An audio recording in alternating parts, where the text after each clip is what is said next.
নতুন নতুন ধরনের রান্না করতে আমার বেশ ভালোই লাগে, আর তোমরা আমার ভিডিওতে সেটা অনেকবারই লক্ষ্য করেছো। তো আমি কোনোদিনও চিকেন সসেজ বানাইনি। সাধারণত আমরা সসেজ কিনে এনেই খাই, তো আমি কোনোদিনও বানাইনি বলে মনে হলো যে একবার বানিয়েই দেখা যাক যে কেমন হয়।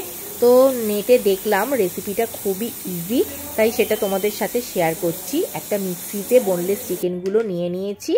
এবার একে একে সব উপকরণগুলো এতে মিশিয়ে দেবো। কী কী দিয়েছিলাম সেটা বলি। নুন, গোলমরিচ গুঁড়ো, লঙ্কার গুঁড়ো, চিলি ফ্লেক্স, একটু সয়া সস, তারপরে কর্নফ্লাওয়ার আর একটু ময়দা, দুটোই দিতে হবে অল্প অল্প করে। আর দিয়েছিলাম একটা ডিম, আর এতে আমি একটু অ্যাড করেছিলাম ধনেপাতা, পুদিনা পাতা। এটা কিন্তু ছিল না, আমার মনে হয়েছিল তাই আমি একটু দিয়েছিলাম। তারপরে এটাকে ভালো করে মিক্সিতে পেস্ট করে নিতে হবে, জল দিলে কিন্তু চলবে না। তারপরে পেস্ট করার পরে এটা একটু হাত বের করে ভালো করে সসেজের আকার দিয়ে দিতে হবে। তো আমি দেখলাম যে আমার একটুখানি ভুল হয়ে গেছিলো, কি একটু ময়দাটা একটু কম হয়েছিল। তো প্রথম বানাচ্ছি তাই আমি মাপটা হয়তো বুঝতে পারিনি।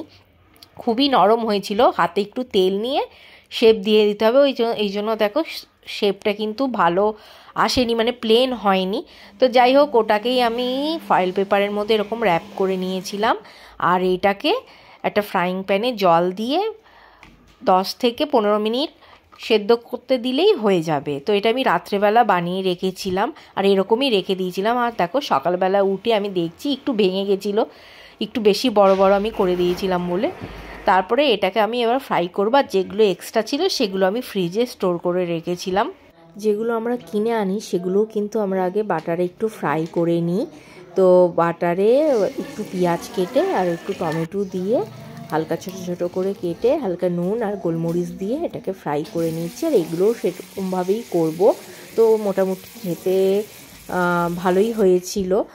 আর কিন্তু হ্যাঁ, দোকানের আর বাড়ির মধ্যে তো অনেকটাই তফাৎ থাকে, কিন্তু খারাপ হয়নি খেতে। আর এইটা তোমরা বাচ্চাদেরকেও দিতে পারো। লাইক করো, কমেন্ট করো আর সাবস্ক্রাইব করতে ভুলো না।